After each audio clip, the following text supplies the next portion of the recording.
পারবে না ততক্ষণ, আল্লাহ তৌফিক দেবে না যতক্ষণ। আল্লাহ তাআলা যদি তৌফিক দান করেন, বান্দা খুব সহজেই যে কোনো নেক কাজ করতে পারে।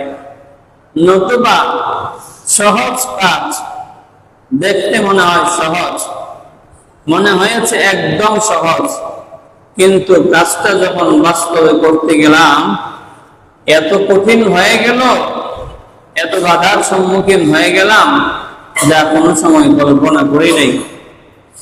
এজন্য সকল কাজে তৌফিক চাইব কার? দুনিয়ায় যে কোনো কাজ করবেন সব কাজে আল্লাহর কাছে তৌফিক চাইতে হয়। এজন্য অনেক সুন্দর সুন্দর দোয়া নবী আলাইহিস সালাম শিখিয়েছেন। অনেক কাজের, ভালো কাজের, নেক কাজের শুরুতে অনেক দোয়া আছে। তো অনেক কাজ দেখা যায় আমি শুরু করলাম, শেষ করতে পারি কিনা অনেক সময় হুজুরদের দোয়া নিতে আসে, হুজুর একটু দোয়া করেন আমার কাজটা যেন সহজ হয়। তো অনেক সময় অনেক গুরুত্বপূর্ণ কাজ আমরা করি, সেসব কাজ করার শুরুতে অবশ্যই একটা দোয়া করা যায়। তাহলে আল্লাহ তাআলা চাহে তো আপনি যে উদ্দেশ্যে কাজটা করছেন সে কাজে আপনি সফল হবেন হবেন হবেন। কি দোয়া সেটা? আল্লাহুম্মা আহসিন আকিবাতানা ফিল উমুরি কুল্লিহা ওয়া আজিরনা মিন খিজিদ দুনিয়া ওয়া আযাবিল আখিরাহ। আল্লাহুম্মা আহসিন আকিবাতানা ফিল উমুরি কুল্লিহা ওয়া আজিরনা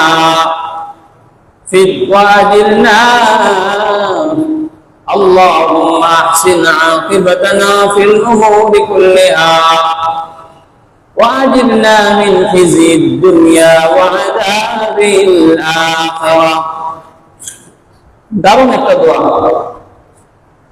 اللهم احسن عاقبتنا في الامور كلها। হে আল্লাহ, আমার যাবতীয় যত কাজ আছে সব কাজের পরিণাম আপনি ভালো করবেন। সুবহানাল্লাহ। ওয়া আজিরনা মিন খিজিদ দুনিয়া ওয়া আযাবিল আখিরাহ। আয় রব্বুল আলামিন, আপনি দুনিয়া এবং পরকালের সকল লাঞ্ছনা থেকে আমাকে মুক্ত করেন। সুবহানাল্লাহ।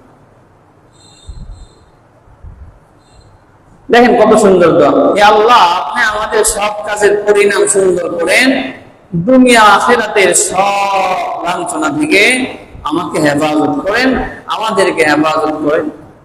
তো দেখেন এই ছোট্ট একটা দোয়া, আপনি ঘর শুরু করতেছেন, বাড়ি নির্মাণ করছেন, চাকরি যোগ দেবেন, বিভিন্ন কাজে যোগ দেবেন, অনেক গুরুত্বপূর্ণ কাজ আছে, সামাজিক অনেক কাজ আছে, ব্যক্তিগত কাজ।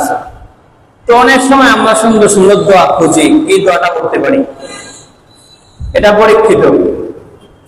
তো যে বান্দা এই দোয়া করে কাজ শুরু করে আল্লাহ তার কাজ সহজ করে দেন। কি সুন্দর দোয়া। দেখেন আল্লাহ আমাদের সব কাজের, সব বিষয়ের পরিণামটা যেন ভালো হয়। পরিণাম ভালো হয় এর মানে কি? কাজটা সফল করে দেন।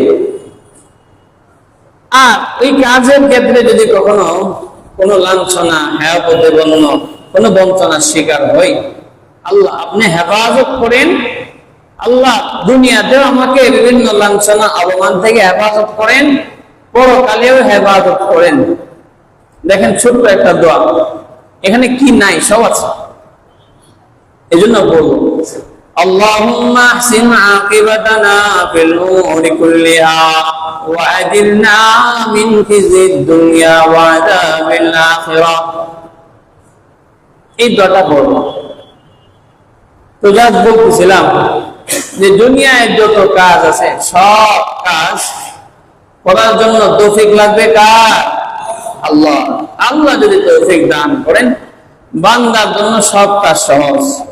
আল্লাহ আমাকে আপনাকে সুযোগ দিয়েছেন, এত সুযোগ দেওয়ার পরেও যদি আমার সময় না হয়, 5 ওয়াক্ত আসি নেই, জমায় আসারও সময় নেই, এত ব্যস্ততা, এই ব্যস্ততা নিয়ে একদিন কিন্তু চলে যেতে হবে কবরে। কবরে কথা মানবে না যে তোমার না অনেক চাকরি বাকরি আছে, তোমার না এই ব্যস্ততা আছে। এসব ব্যস্ততা রেখে চলে যেতে হবে একদিন। তো যেমন সব ব্যস্ততা ফেলে রেখে কবরে যেতে হয়, ঠিক এরকম ভাবে সব ব্যস্ততা ফেলে রেখেও আল্লাহ তাকে সাড়া দিয়ে মসজিদে আসতে হবে, তাহলে জীবন সুন্দর হবে। দেখেন আমার আপনার কত সুযোগ, প্রতিদিন মাইক থেকে ঘোষণা হয় আল্লাহ বান্দাকে 5 বার ডাকেন, কিন্তু বান্দার শোনার সময় নেই, বান্দার শোনার সময় নেই। প্রতিদিন মুয়াজ্জিন ফজরের সময় সবার আগে ঘুম থেকে ওঠে, আল্লাহর পক্ষ থেকে মুয়াজ্জিন ডাকে যে আল্লাহর বান্দারা নামাজে আসেন, নামাজে আসেন। ঘুম থেকে আসসালাতু খায়রুম মিনান নাওম, নামাজ ঘুম থেকে উত্তম। একথা কে বলেন? মুয়াজ্জিন বলেন। তো দেখেন প্রতিদিন আপনাকেও আমাকেও ডাকা হয়, কিন্তু আমি আপনি সাড়া দেই না। সেদিন কঠিন একদিন হবে যে যেদিন সবকিছু করতে মন চাইবে, সেজদা দিতে মন চাইবে, নামাজ পড়তে মন চাইবে, কিন্তু সুযোগ হবে না। আল্লাহ তাআলা তো দুনিয়াতে, ওই দিন আমি তাফসীরে বলেছিলাম, আল্লাহর নাম হলো রহমান, আল্লাহর নাম হলো রাহিম। সূরা ফাতিহার মধ্যে আর রহমানির রহিম, আর রহমান যিনি অত্যন্ত দয়ালু, যিনি অত্যন্ত মেহেরবান। আমরা তো এই আশায় করে থাকি নামাজ না পড়লে কি হবে, জান্নাত কি আল্লাহ আমাদের কোথা থেকে দেখতেছেন কমেন্ট করে জানান।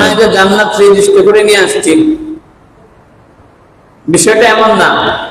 জান্নাত দেওয়ার জন্য আল্লাহ তাআলা দৈনিক 5 বার ঘোষণা করেন। মুয়াজ্জিন বলেন আল্লাহু আকবার, আল্লাহু আকবার, আল্লাহ বড়, আল্লাহ বড়। এরকম ভাবে মুয়াজ্জিন আযান দেয়, আশহাদু আল্লা ইলাহা ইল্লাল্লাহ, আশহাদু আল্লা ইলাহা ইল্লাল্লাহ। মুয়াজ্জিন বলে হাইয়া আলাস সালাহ, নামাজের দিকে আসো, নামাজের দিকে আসো, নামাজের দিকে আসো। দৈনিক 1 বার 2 বার না, মুয়াজ্জিন কয়েকবার ঘোষণা দেয়। এরপর যখন বান্দা কাজের মধ্যে ব্যস্ত, বান্দা ব্যস্ত, অনেক বেশি ব্যস্ত, বান্দা আল্লাহর ডাকে সাড়া দেওয়ার সময় হয় না, সুযোগ হয় না। একের পর এক জীবনের 10 বছর চলে গেছে, জীবনের এরকম 20 বছর চলে গেছে, 30 বছর চলে গেছে। প্রতিদিন বান্দাকে আল্লাহ রাখে, বান্দাকে আল্লাহ রাখে, আল্লাহু আকবার, আল্লাহু আকবার, হাইয়া আলাস সালাহ, হাইয়া আলাল ফালাহ।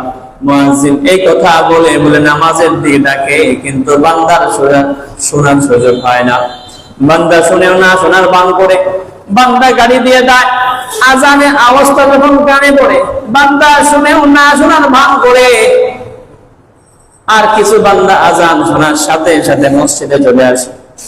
ওই 2 দল বান্দার মধ্যে আল্লাহ তাআলা দুনিয়াতে যারা নাফরমান নামাজে আসে না, আল্লাহ তাকে যারা সাড়া দেয় না, আল্লাহ তাআলা তাদের রিজিকের ব্যবস্থা করেছেন।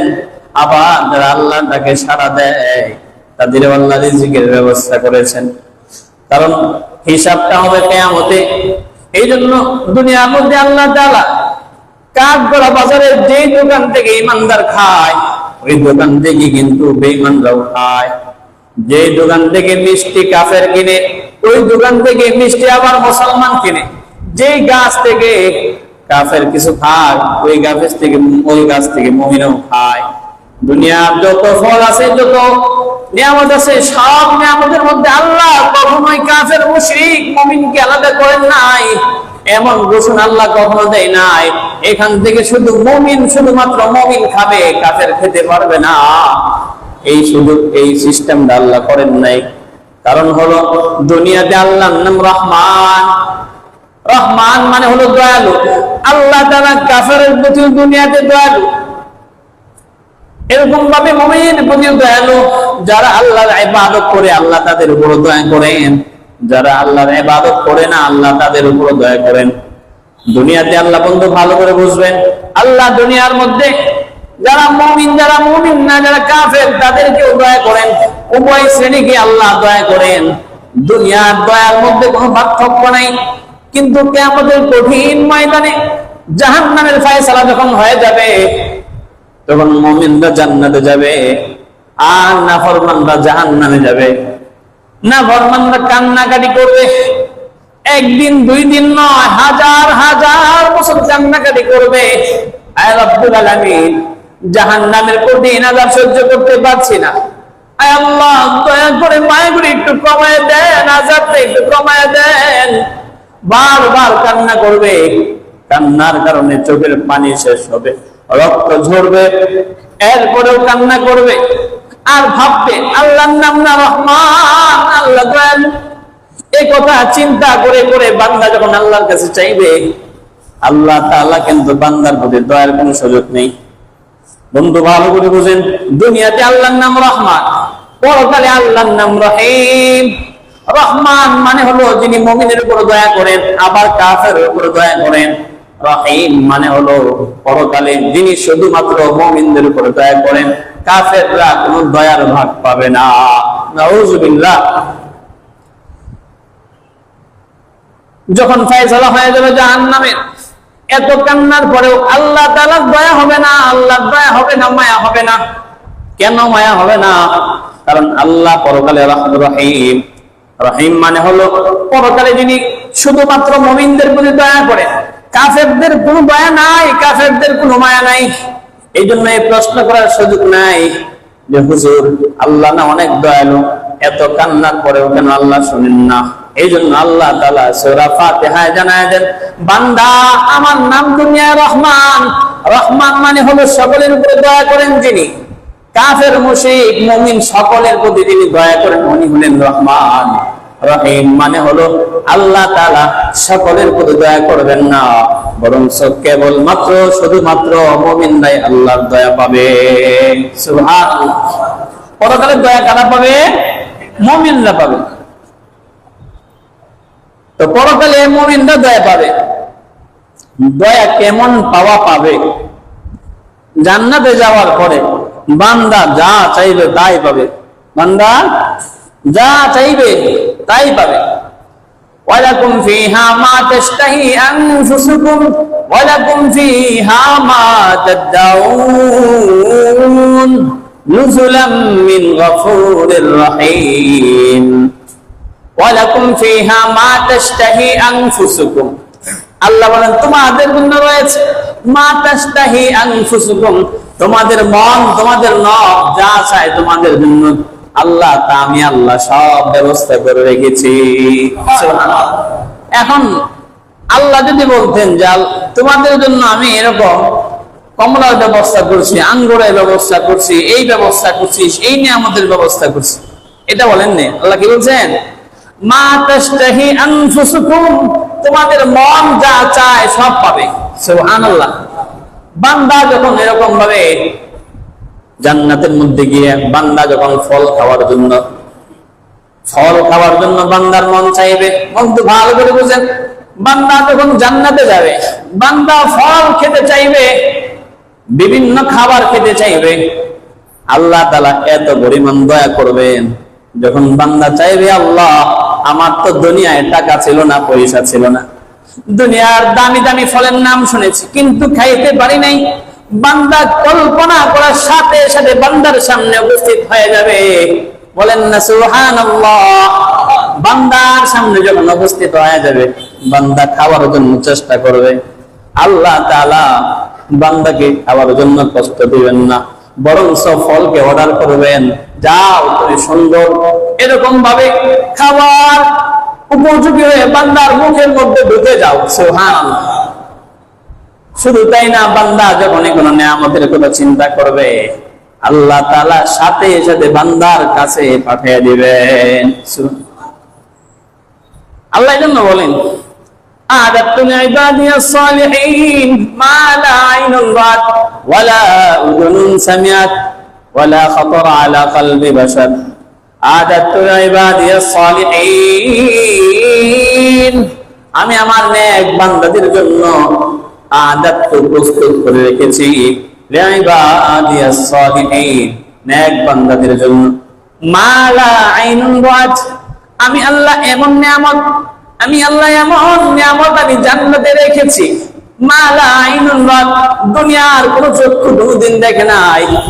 ওয়ালা উযুনুন সামিআত, কোন কান কোনদিন শুনে নাই। ওয়ালা খাতারা আলা কলবি বাশার, কোন অন্তরেও কোনদিন ওই চিন্তা উদয় হয় না। সুবহানাল্লাহ। আল্লাহ কত সুন্দর করে বলে, আমি এমন নিয়ামত রেখেছি। ও বান্দা, তুমি যদি চিন্তা করো, তুমি চোখ দিয়ে দামি দামি নিয়ামত দেখবা, গুলশানের বাড়িগুলো দেখবা, আরো যত যত দামি দামি জিনিস আছে সব দেখবা। তোমার কল্পনা, তোমার দেখা যেখানে শেষ, জান্নাতের নিয়ামত ওখানে শুরু। সুবহানাল্লাহ। শুধু তাই না, ওয়ালা উযুনুন সামিআত, খবরের কাগজের মধ্যে তোমরা বিভিন্ন নিয়ামতের কথা শোনো, বিভিন্ন দামি দামি জিনিসের কথা শোনো, বহিরাগত বিভিন্ন রাষ্ট্রিক বিভিন্ন জিনিসের কথা শোনো। বান্দা, তোমার যেখানে তোমার দামি জিনিসের কথা শোনা শেষ হবে, আমি রবের নিয়ামত ওখান থেকে শুরু হবে। সুবহানাল্লাহ।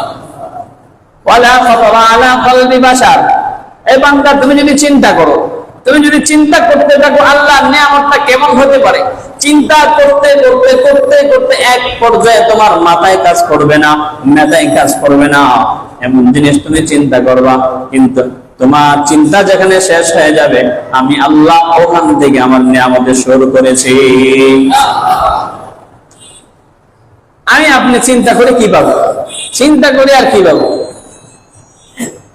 তো জান্নাতে আল্লাহ এত নিয়ামত দান করবেন। অনেক সময় আমরা চিন্তা করি কি দিবেন আল্লাহ জান্নাতে, কি দিবেন জান্নাতে, অনেক সময় চিন্তা করি জান্নাতে আল্লাহ কি দিবেন। জান্নাতে প্রত্যেককে আল্লাহ উপযোগী খাবার দিবেন। এখানে একটা জিনিস বুঝে রাখেন, আল্লাহ প্রত্যেককে পরিচিত খাবার দিবেন। মনে করেন যে খাবারটা আপনি কোনোদিন দেখেন নাই, কোনোদিন দেখেন নাই, এমন একটা মাছ যদি কাঠগড়া বাজারে আসে, আসলে কাঠগড়া বাজারে যদি এমন একটা মাছ কেউ নিয়ে আসে, বলেন তো কেউ কিনবে? যে জিনিসটা চিনে না ওটার মূল্য নেই, যে জিনিসটা কেউ চিনে না এটার কোনো মূল্য নাই, এবং এটাকে ধরতে ভয় লাগবে।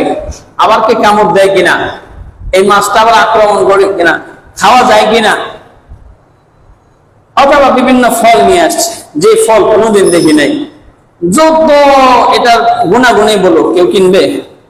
কেন কিনবে না? চিনি না, দেখি নাই কোনোদিন, সকলে সরে যাবে, এটা গ্রহণ করবে না। এই জন্য আল্লাহ বলেন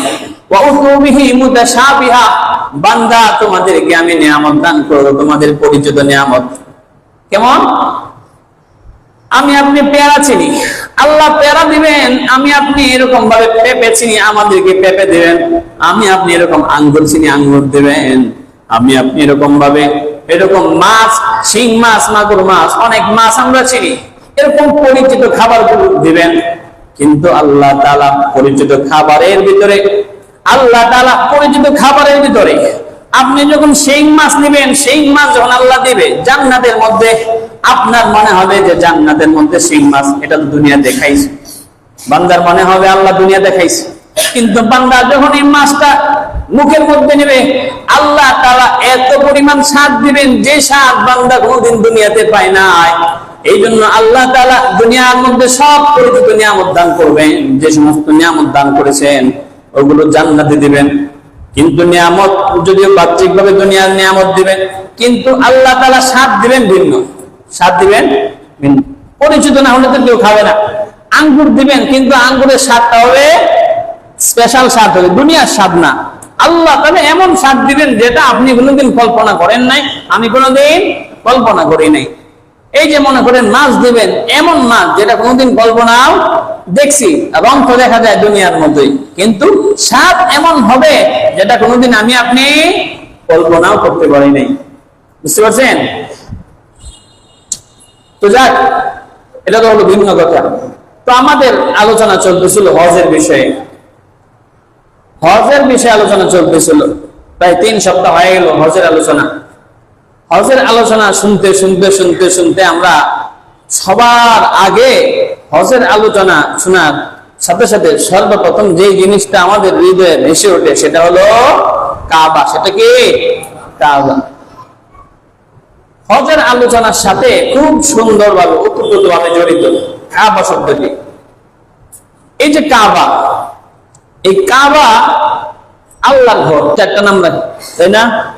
আপনার একটা আদরের মেয়ে, কেউ ডাকে জলি, কেউ ডাকে লাকি, কেউ ডাকে লুবাবা, কেউ ডাকে উমামা, কেউ ডাকে বুসরা, এক এক নাম। কারণ এটা কি প্রথম মেয়ে, প্রথম ছেলে আদরের, এই জন্য এক এক নাম। তো আল্লাহর ঘর, আল্লাহর প্রিয় ঘর, এই জন্য আল্লাহ তা কোরআনে বিভিন্ন জায়গায় এই ঘরের নাম এক এক সময় এক একটা ধরে রেখেছেন। কি হওয়ার কারণে? প্রিয় হওয়ার কারণে, দামি হওয়ার কারণে। এখন এগুলো আমরা জানি না, যার কারণে অনেক সময় জিজ্ঞেস করি, হুজুর কাবা তো আল্লাহর ঘর বুঝলাম, বাইতুল্লাহ আবার কোনটা? বাইতুল্লাহ হলো আরবি, বুঝতে পারছেন? আল্লাহর ঘর কাবা ঘর। আবার বাইতুল আতিক, এটা আবার কি? আল বাইতুল মুকাররম, আল বাইতুল মুহাররম, বিভিন্ন নামে আল্লাহ ডাকছেন। কিন্তু এই নামগুলো আমরা না চিনার কারণে অনেক সময় পেরেশানিতে পড়ে যাই। তো আল্লাহ তাআলা কোরআনের মধ্যে বিভিন্ন জায়গায় এই কাবার নাম আল্লাহ তাআলা বিভিন্ন নাম ধরে রেখেছেন।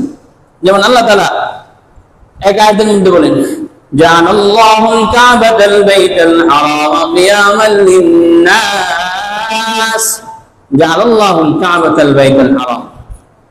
আল্লাহ তাআলা কাবাকে বানিয়েছেন আল বাইতুল হারাম। কাবা কি? বাইতুল হারাম। তো কাবা যে জিনিস, বাইতুল হারাম, আল বাইতুল হারাম একই জিনিস। কাবা যে জিনিস, আল বাইতুল হারাম একই জিনিস। মসজিদে হারাম, মসজিদে হারাম আর কাবা কি পার্থক্য আছে নাকি? অনেক সময় মসজিদে হারাম শুনলে বুঝি, কিন্তু কাবা বলে আরেকটা বুঝি। এটা যা সাধারণের মধ্যে অনেক সময় পেশ লাগে। তো আল্লাহ বলেন কিয়ামান লিন-নাস, এটা মানুষের জন্য আল্লাহ তাআলা এটা তৈরি করেছেন। আল জাআলাল্লাহুল কাবাতাল বাইতাল হারাম, এই সম্মানিত ঘরকে আল্লাহ তাআলা মানুষের স্থিতিশীলতার জন্য আল্লাহ তাআলা এটাকে তৈরি করেছেন। আবার এই কাবাকে এখানে আল্লাহ তাআলা কাবা বলেছেন, বাইতুল হারাম বলেছেন, আবার অন্য জায়গায় বলেন আল বাইত, বাইত শুধু বলেন। وَإِذْ جَعَلْنَا الْبَيْتَ مَثَابَةً لِلنَّاسِ وَأَمْنًا, আল্লাহ বলেন وَإِذْ جَعَلْنَا الْبَيْتَ مَثَابَةً لِلنَّاسِ وَأَمْنًا। এই যে আমি জাআলনাল বাইতা, আমি বাইতকে বানিয়েছি। এখানে বাইত, বাইত বলতে কাবা, বাইত বলতে কাবা। আবার কোরআনে কোথাও আসছে আল বাইতুল আতিক, কি আসছে? আল বাইতুল আতিক, পুরাতন ঘর। পুরাতন ঘর মানে হলো পৃথিবীর সবচেয়ে পুরাতন ঘর হলো কাবা। এই কাবার আগে দুনিয়ার আর কোনো ঘর ছিল না। যেমনটা আল্লাহ তাআলা অন্য আয়াতের মধ্যে বলেন, ইন্না আউওয়ালা বাইতিন wudi'a লিন-নাস লাল্লাযী বিবাক্কাতা মুবারাকান ওয়া হুদাল লিল-আলামিন। আল্লাহ বলেন ইন্না আউওয়ালা বাইত, নিশ্চয়ই এটা হলো প্রথম ঘর, প্রথম বাড়ি, প্রথম ঘর। wudi'a লিন-নাস, যা মানুষের জন্য নির্ধারণ করা হয়েছে, নির্মাণ করা হয়েছে। লাল্লাযী বিবাক্কাতা, লাল্লাযী বিবাক্কা, যা বাক্কায় অবস্থিত। বাক্কা মক্কার আরেক নাম বাক্কা। কোরআনে আসছে কি? বাক্কা। আসলে আগে ছিল কি? বাক্কা ছিল। বাক্কা হলো মক্কাই, মক্কা যে জিনিস, বাক্কা একই জিনিস। তো এই যে কাবার আরেকটা নাম আল্লাহ বলেন যে এটা হলো আল বাইতুল আতিক, পুরাতন ঘর। পুরাতন ঘর কেমনে? আল্লাহ তাআলা নিজেই বলেন সর্বপ্রথম ঘর এটা। জাআলাল্লাহু ইন্না আউওয়ালা বাইতিন wudi'a লিন-নাসি লাল্লাযী বিবাক্কাতা মুবারাকান ওয়া হুদাল লিল-আলামিন। তো আল্লাহ তাআলা এই ঘরকে আবার বরকতময় বানাইছে। শুধু তাই না, ওয়া হুদাল লিল-আলামিন, গোটা জগতের জন্য এটা পথ নির্দেশ করে। ফীহি আয়াতুম বাইনাতুম মাকামু ইব্রাহিম, এখানে আল্লাহর অনেক নিদর্শন আছে। এর মধ্যে বিশেষ একটা নিদর্শন হলো মাকাম ইব্রাহিম। যারা হজে গিয়েছেন তারা দেখেছেন মাকামে ইব্রাহিম, মাকাম ইব্রাহিম। তো এরকম আরো নাম ধরে ধরে আল্লাহ তাআলা কাবাকে দেখেছেন। কোথাও আল্লাহ তাআলা আল বাইতুল হারাম বলেছেন, যেমন আমরা আগে বলেছি, কোথাও আবার আল বাইতুল মুকাররমা বলেছেন, যেমন আল্লাহ তাআলা অন্য আয়াতে বলেন রব্বানা ইন্নী আসকানতু মিন যুররিয়্যাতি বিওয়াদিন গায়রি যি যার'ইন ইনদা বাইতিকাল মুহাররম।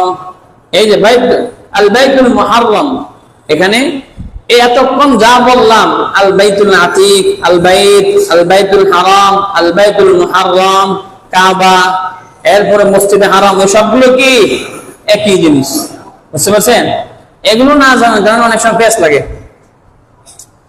তো যাক, এই যে আল্লাহ তাআলা কাবা ঘর বানাইছেন, সর্বপ্রথম এই ঘর হলো সর্বপ্রথম। তো আল্লাহ ফেরেশতাদের মাধ্যমে এই ঘর নির্মাণ করেছেন, আদম আলাইহিস সালামের মাধ্যমে এই ঘর নির্মাণ করেছেন। তো কোথাও তো লিখেছে যে মানুষ সৃষ্টির আল্লাহ আরো 2000 বছর আগে এই ঘর নির্মাণ করেছেন। এই ঘর তো পুরাতন ঘর, সর্বপ্রথম ঘর। এটা এই হিসাবে হতে পারে যে এর আগে দুনিয়াতে বসবাস করার মতো আর কোনো ঘর ছিল না, একমাত্র এই ঘরটাই সর্বপ্রথম ছিল। এটাও হতে পারে, আবার এটাও হতে পারে যে না, বসবাস করার ঘর ছিল কিন্তু ইবাদতের ঘর দুনিয়াতে আর ছিল না, এটাই সর্বপ্রথম। এই আয়াতের দুই অর্থ হতে পারে, যে বসবাসের জন্য আর কোনো ঘর ছিল না, এটাই সর্বপ্রথম ঘর। তো যে কোনো একটা অর্থ হতে পারে, দুটাই হতে পারে। এই যে সর্বপ্রথম ঘর, এই ঘর আল্লাহ তাআলা নির্মাণ করেছেন ফেরেশতার মাধ্যমে, একে একে বিভিন্ন ভাবে। এরপরে ইব্রাহিম আলাইহিস সালামের মাধ্যমে বিশেষ এটা রূপ দান করেন। ওখান থেকে একের পর এক এটা সংস্কার আস্তে আস্তে প্রায় 13 বার কি হয় কাবা ঘরের, এই ঘরের সংস্কার হয়। তো এটা লম্বা ইতিহাস, ওই ইতিহাস বলে আপনাদের লাভ নাই, এটা কোনো আমলের বিষয় না, এগুলো আপনারা জানেন। তো দেখেন আল্লাহর ঘর, এই কাবা অনেক দামি এক জায়গা। আল্লাহ তাআলা কাবার উপরে প্রতিদিনই রহমত নাজিল করেন। আল্লাহ তাআলা কাবার উপরে প্রতিদিনই রহমত নাজিল করেন। যেমন এক হাদিসের মধ্যে আসছে, عن ابن عباس رضي الله تعالى عنه قال إن الله عز وجل ينزل في كل يوم وليلة 20 و100 رحمة। আল্লাহ বলেন, হযরত ইবনে আব্বাস থেকে বর্ণিত, ইবনে আব্বাস বলেন নবীজি বলেন আল্লাহ তাআলা প্রতি রাত এবং প্রতিদিন আল্লাহ তাআলা কাবার উপরে 120টা রহমত নাযিল করেন। বলেন সুবহানাল্লাহ। হাদিসের মধ্যে পরিষ্কার আসছে ইয়ানজিলু আলা হাদাল বাইতি 60 লিত-তাওয়াফিন। যারা কাবা ঘরকে তওয়াফ করে 60টা হলো এই তওয়াফকারীদের জন্য। সুবহানাল্লাহ। ওয়া 40 লিল মুসাল্লিন, যারা নামাজ পড়ে তাদের জন্য হলো 40টা। ওয়া 20 লিন-নাযিরিন, নবীজি বলেন যারা কাবার দিকে তাকিয়ে থাকবে, কাবাকে দেখবে, আল্লাহ তাদের জন্য 20টা রহমত নাযিল করেন। তাহলে কাবাকে দেখলেও সব, কাবাকে দেখলেও সব। তো কাবাকে দেখলে সব, মাকে দেখলেও সব, জানেন তো? কাবাকে দেখলে যেমন সব আছে, 6 জিনিস এরকম আছে যেগুলো দেখলে কি হয়, সওয়াব হয়। কাবা দেখলে সওয়াব হয়, মাকে দেখলেও কি হয়, সওয়াব হয়। মা যদি গুনাহগার হয়, মা যদি আপনার যত অবাধ্যই হোক, যত কঠিনই হোক, যত খারাপই হোক, এরপরে মাকে দেখলেও কি হয়, সব। শুধু তাই না, কাবা ঘরে নামাজ পড়বেন, মসজিদে হারামে নামাজ পড়বেন, আল্লাহ তাআলা আপনার 1 রাকাতের বিনিময়ে কত রাকাত জানেন না আপনার হাদিস? কত রাকাত? সালাতুন ফি মসজিদি আফযালু মিনাস সালাত মিন আলফি সালাতিন ফিমা সিওয়া। আমার মসজিদে অর্থাৎ মসজিদে নববীর মধ্যে যদি কোনো বান্দা নামাজ পড়ে, সেই নামাজটার দাম কত বেশি? আফযালু মিন আলফি সালাত, 1000 গুণ মর্যাদা আল্লাহ বাড়ায় দেয়। কাঠগড়া মসজিদে কেউ যদি নামাজ পড়ে, এই নামাজের চেয়ে মসজিদে নবীতে নামাজ পড়লে সব কত গুণ? 1000 গুণ বেশি। ফিমা সিওয়া, অন্যান্য মসজিদ ছাড়া। তো আবার নবী এটা বলে দিলেন, ইল্লাল মসজিদাল হারাম, তবে কাবা ছাড়া, মসজিদে হারাম ছাড়া, মসজিদে হারাম ব্যতীত মসজিদে হারামে যদি কেউ নামাজ পড়ে, আল্লাহ তাআলা তার প্রত্যেকটা নামাজের বিনিময়ে 1 লক্ষ গুণ নামাজের সওয়াব বাড়ায়া দেয়। তাহলে যতদিন থাকবো কাবায়, যতদিন থাকবো কাবায়, ওখানে থাকবো, মক্কায় থাকবো, কাবায় নামাজ পড়বো, এক নামাজে যদি কত হয়? 1 লক্ষ হয়। কি পরিমাণ নামাজের সওয়াব পাইতেছে। তা আল্লাহ প্রিয় দামি এক জিনিস কাবা, এই জন্য নামও সুন্দর সুন্দর নাম দিয়েছেন, বিভিন্ন নামে আল্লাহ ডেকেছেন। এমনকি এই ঘরে কেউ নামাজ পড়লে এত ব্যবধান দেখেন, কই 1 আর কই 1 লক্ষ, 1 আর 1 লক্ষ, আকাশ পাতাল ব্যবধান, এটা আরো বেশি। এই যে আল্লাহ তাআলা এই যে সুযোগ রেখেছেন, এটা যারা হজে যায় তারা তো অর্জন করতে পারে, আর যারা হজে যায় না সেটা তো অর্জন করা সম্ভব না। তো যাক, এই যে আল্লাহর ঘর আল্লাহ তাআলা নির্মাণ করেছেন, এই দামি ঘর মানুষ তওয়াফ করে, বিভিন্ন পৃথিবীর দিক দিগন্ত থেকে এই ঘরে তওয়াফ করে। কিন্তু একটা পর্যায়ে তওয়াফ তো চলে আসছে আদম আলাইহিস সালাম থেকে শুরু করে। আদম আলাইহিস সালাম কাবা ঘরে তওয়াফ করছেন, এরপর থেকে তওয়াফ চলছে। কিন্তু আবরাহা নামে তো নাম শুনছেন, তাই না? ইয়ামানের গভর্নর আবরাহা। তো আবরাহা তার যে বাহিনী, সে চিন্তা করলো কাবার মধ্যে মানুষ এত যায়, সুতরাং এর বিকল্প কিছু তৈরি করা দরকার, যাতে করে মানুষ ওখানে না গিয়ে আমার এই জায়গায় আসে। ফলে সানা শহরের মধ্যে একটা ঘর তৈরি করলো কাবার আদলে, কাবার মতো করে, যাতে মানুষ কি করে ওখানে যায় তওয়াফ করে, কারণ তার সহ্য হইতেছে না। দেখেন মুসলমানদের সাথে যে বেঈমানদের শত্রুতা, এটা একেবারে গোড়া থেকে। মুসলমানদের সাথে বেঈমানদের শত্রুতা, এটা একেবারে গোড়া থেকে। তো এই যে আল্লাহ ঘর নির্মাণ করলেন, এই ঘরে তওয়াফ করে বেদিনরা সহ্য করতে পারে না, ঘর নির্মাণ করছে। ঘটনাক্রমে যাই হোক, পরে আল্লাহ যা ঘটাইছে, কোন এক লোক নাকি ওখানে যে পায়খানা করছে। যাক, এখান থেকে আস্তে আস্তে ঘটনা লম্বা, ওরা বলতে চাচ্ছি না। কিন্তু এই যে এই কাজটা করলো, এই যে ঘর বানাইলো, এরপর এক পর্যায়ে ওখান থেকে যখন তার খুব সৃষ্টি হইলো, আস্তে আস্তে কাবা ঘর ভাঙতে আসলো। তার হস্তি বাহিনী দিয়া বিশাল এক বাহিনী পাঠাইছে, যাদের সাথে হাতি ছিল। কাবা ঘর ভাঙতে আসলো। আসার আগে, মক্কার সীমানায় আসার আগে আল্লাহ তাআলা পাখি পাঠাইয়া দিছে, ঝাঁকে ঝাঁকে পাখি পাঠাইয়া দিছে। যে পাখিগুলো এরকম পাথর নিয়ে আসছে ঠোঁটের মধ্যে করে, পাথর নিক্ষেপ যখন শুরু করলো, আবরাহার যে হস্তি বাহিনী, ওরা দিক বেদিক ছুটতে লাগলো, দিক বেদিক ছুটতে লাগলো। তো দেখেন আল্লাহর ঘর ভাঙতে আসছে, শাস্তি দিয়েছেন কে? আমরা বলি কি আবাবিল পাখি পাঠাইছে। আবাবিল শব্দের অর্থ হইল কি ঝাঁকে ঝাঁকে পাখি। আবাবিলের তো পাখি না, কিন্তু আবাবিলের তো কি ঝাঁকে ঝাঁকে পাখি, পাখির দল। কিন্তু এটাকে আমরা বলি কি আবাবিল পাখি। আবাবিল নামে কোনো পাখি নেই। কি আছে?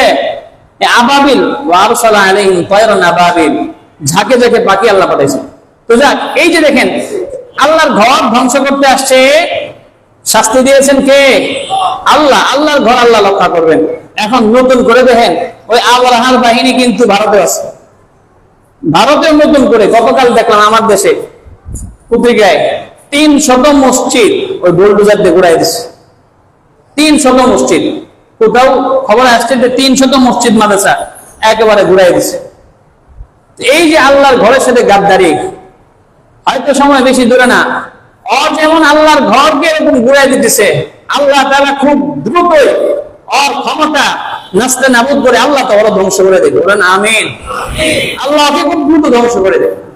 আর কত দেখেন, আজান হইতেছে, আপনি হয়তো দৃশ্য দেখছেন, আজান হইতেছে আর মসজিদটাকে ভাঙতেছে। মুসলমান সবকিছু সহ্য করতে পারে, কিন্তু মসজিদের আঘাত কখনো সহ্য করতে পারে না। আল্লাহ তাআলা ওকে দ্রুত ধ্বংস করে দেবে। যে কথাগুলো বলা হলো, আল্লাহ তাআলা আমল করার তৌফিক দান করুক।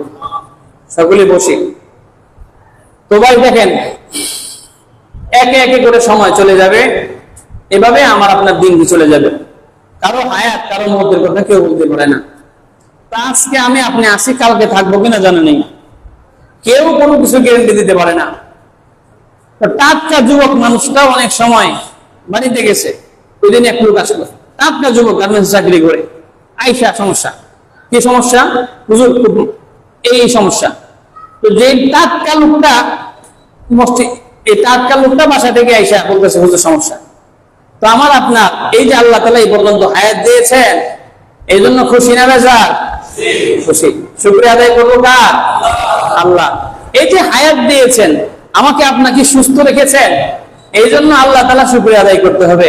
আর সাথে সাথে নিজের জানেন এবং আমার আপনার যারা আত্মীয় স্বজন কবরে চলে গেছে তাদের জন্য কিছু মাঝে মাঝে করতে হবে।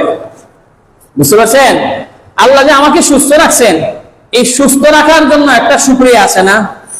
আমি তো মুখে বললাম আলহামদুলিল্লাহ, হ্যাঁ এটা তো আলহামদুলিল্লাহ ঠিক আছে, কিন্তু কথা হলো সাথে সাথে কখনো জবান দিয়ে শুকরিয়া আদায় করতে হয়, আবার কখনো কখনো অর্থ দিয়ে কি করতে হয়?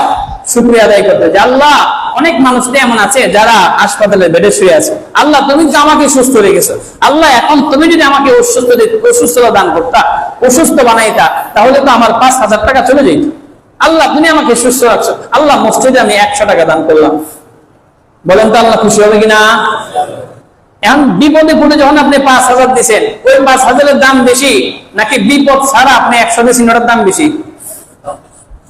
আর এই যে বেতনের সময়, এই যে বেতন পাইলাম শেষ হয়ে যাবে, দেখবেন মাস শেষে দাম না করলে এমনি শেষ। আর এই 50 টাকা 100 টাকা এটা কোনো বিষয়ই না, চাষটা হলো 3 জন বসলে এমনি শেষ হয়ে যাবে। তো ভাই প্রত্যেকেই নিজের দানের হাতকে প্রশস্ত করি, এই মনে করে প্রশস্ত করবো যে আল্লাহ এই মাসে যে আমার, এই সপ্তাহে যে আমার যত দুর্ঘটনা আছে, আল্লাহ আমার যত বিপদ আপদ আছে, আল্লাহ সব আপনি কাটাই দেন। পারবো না ইনশাআল্লাহ? কি নিয়তে দান করবো? আপনার যে কোনো নিয়তে আপনি দান করবেন। সকলেই দানের হাত প্রশস্ত করি। টাকা দান করলে